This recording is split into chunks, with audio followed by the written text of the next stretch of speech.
फक्त भाग्याशिवाय मिळणार नाही. खरोखर आजचा दिवस मी धन्य दिवस आहे माझा जीवनातला असं मी समजतो. आता मी काटोलवरनं येत होतो, बघत होतो प्रत्येक गावाला हनुमान जयंतीचा फार मोठ्या अशा प्रमाणामध्ये कार्यक्रम होत आहे. पण तो कार्यक्रम फक्त खाण्यापिण्याचा, कोणी कोल्ड्रिंक पाजून आलं, कोणी काही पोहे चारून आलं, कोणी काही चारून आलं. पण जे कार्य व्हायला पाहिजे त्या भगवंताच्या त्या पावन पर्वावरती ते कोणाकडेच नाही आहे. अलीकडे मला असं वाटतं की बस चांगलं लोकांना जेवण द्या, फसकला नाही काय, चांगले मेनू वगैरे ठेवा. कठीण झालं आहे मित्र. आपल्या पूर्वजांची काय इच्छा असेल, त्यांच्या मागील हा उद्देश काय आहे, हनुमंताचं मंदिर गावाच्या बाहेर काय ठेवायचं, किंवा हनुमान जयंतीचा कार्यक्रम काय करावा, रामनवमीचा कार्यक्रम काय करायचा, कशासाठी करायचं. फक्त खाण्यापुरती सीमित ठेवलेल्या लोकांना मित्र दुःखाची बाब आहे.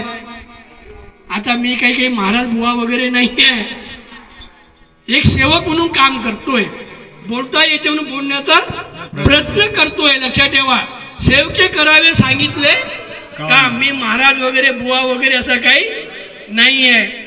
सर्वप्रथम मी जरा माझा परिचय देतो. बऱ्याचशा लोकांना मालूम नाही ना कुठला बुवा होय, काय होय, कोण काय दिल्लीचा बुवा होय का, मुंबईचा बुवा होय, आयंदीचा बुवा होय का, मथुरेचा बुवा होय. कारण नावावरती बुवा लोक अलीकडे खूप खपतात, लक्षात ठेवा. पण मी कुठला बुवा वगैरे नाही. लक्षात ठेवायचं, माझं नाव गजानन. काय गजानन? गजानन गजानन चिंचोरिया. मित्र माझ्या पुढे जे बसलेले आहे, माझे चष्मा लावून, माझी युवाई आहे बरं, अशोकरावजी आमगावकर दादा, हे माझी युवाई. त्यांच्या बाजूला बसलेले आमचे तोतारामजी आमगावकर, हे देखील पण माझी युवाई आहे.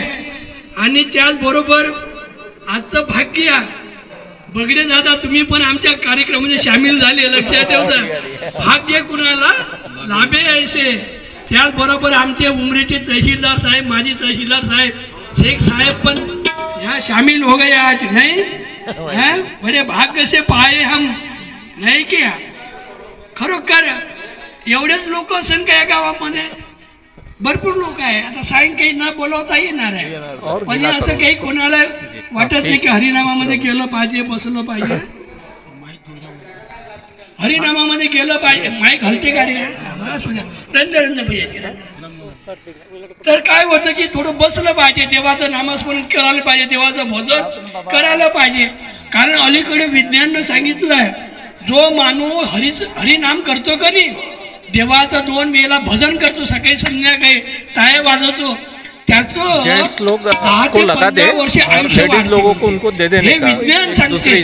कारण मी विज्ञानाचा स्टुडंट आहो, लक्षात ठेवा. विद्यार्थी आहो मी, पण BSc ॲग्री आहो, लक्षात ठेवायचं. तुकडोजी महाराज ने सांगितलं, अध्यात्म और विज्ञान के सहयोग से, अध्यात्म और विज्ञान के सहयोग से हम सब हो सुखी. नाही काय, अध्यात्म दुसरं नाही आहे, काही विज्ञान काही दुसरं नाही आहे. एकाच ज्ञानाच्या 2 बाजू आहेत, चित आणि पट. फक्त समजण्यामध्ये थोडा फरक आहे. अलीकडे मला बी आता मुंबईला कीर्तन करायला लागलं मागे गणेश चतुर्थीमध्ये. हां, ते लोक म्हणे तुम्ही इंग्लिश भाषेमध्ये कीर्तन करा म्हणे. काय म्हणे, त्यांचाही काही दोष नाही. साऊथ इंडियाचे लोक होते, I don't know language your म्हणे. सर म्हणे इंग्लिशमध्ये बोलत जा. नॉर्थ इंडियाचे लोक होते, ते म्हणे हिंदी मी बोले, मराठी नाही समजता बोले. काही मराठीवाले होते. करावं लागतं, काही वाद नाही याच्यामध्ये. समजून सांगण्याच्या पद्धती आपल्याला स्वीकार करावा लागेल. मित्र, मी आधी तुम्हाला सांगितलं, मी महाराज वगैरे नाही, काही विद्वान नाही, काही पंडित नाही, काही महाराज वगैरे नाही. एक सेवक म्हणून काम करावं. तुकडोजी महाराजांना आयुष्यभर स्वतःला सेवक म्हटलं. काय म्हटलं? सेवक. तुकड्या दास, दासही राही गया. आज हनुमान जयंती आहे, हे भी सेवक होते प्रभू रामचंद्र भगवंताचे. लक्षात ठेवा, तुकड्या दास, दासी राही गया, अंत निभे मेरी फकीरी म्हटलंय. तुकडोजी महाराजांनी तुकडोजी महाराज म्हणून कधी सही केली नाही. तुकड्या दास, दास म्हणजे सेवक, सेवा करणारा. महाराजी म्हणतात पहिले सेवक बनून जा, सेवा करणारा, मग महाराजीला नंतर बनशील म्हणते. सरळ सांगितलं आहे का नाही, तुकड्या दासी रह गया अंत निभे मेरी फकेरी म्हटलंय. सांगा केवढं मोठं महत्व आहे. अलीकडे तर रात्रभरात महाराज लोक तयार होते गल्लोगल्लीमध्ये, होते की नाही? तुमच्या कैमेश्वरमध्ये होत असेल, बोर्ड लावते इथं कीर्तनाचे कार्यक्रम, इथं भजनाचे कार्यक्रम घेतले जाईल, पैसे बी सांगते 2-3 लाख रुपये लागन, काही लागन सांगतात ते लोकांना धंदा केला आहे हरिनामाचा.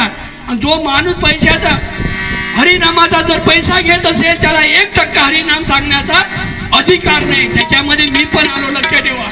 सेवेने अंगी सामर्थ्य येते. सेवा द्या, तन मन धनानं सेवा द्या. सेवेने अंगी सामर्थ्य येते. जे जे बोलायला त्याची घडते. हसते पर हसते सर्वची होते काम त्याचे. तुका म्हणे तुम्ही वारे तयाचे, देव तुमच्या मरणी धावे.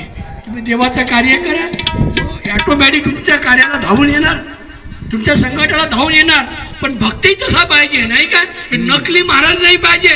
कपडे रंगून काही महाराजी होणार नाही. म्हणून महाराज सांगतात, मी तो अल्पमतीहीन, मी तो अल्पमतीहीन, काय वर्णू तुमचे उदिक तारिले हे नाम महिमा, नाम महिमा. अरे हरिनामामध्ये एवढी ताकद आहे. एका दगडावरती मध उद्यावरती कोरले, त्याचा प्रताप हा किती पाण्यावरी तरले, नाही का? रामनामामध्ये खूप ताकद आहे, हरिनामामध्ये फार मोठी शक्ती आहे. अहो ते दगड पण तरला पाण्यावरती, नाही का? सांगतात आपल्या पोथी पुराणामध्ये. म्हणून हरिनामाकडे कोणी पाठ फिरू नये. एवढंच नाही, तुकाराम महाराज सांगतात, संत तुकाराम महाराज, बुडते हे जन न देखिवे जाये डोया. बुडते हे जन न देखिवे जाये डोया, म्हणून येतो कळवा तुका म्हणे. म्हणून आमच्यासारख्या माणसाले उभं व्हावं लागते. आमचा काही धंदा आहे, काही पोट आहे, की आमचं याच्यावरती. तुकाराम महाराज सांगतात, जे जे आपणाशी ठावे ते इतराशी सांगावे, आणि शहाणे करून सोडावे सकय जण म्हटल्या. आपल्याला तर चांगल्या 2 गोष्टी तर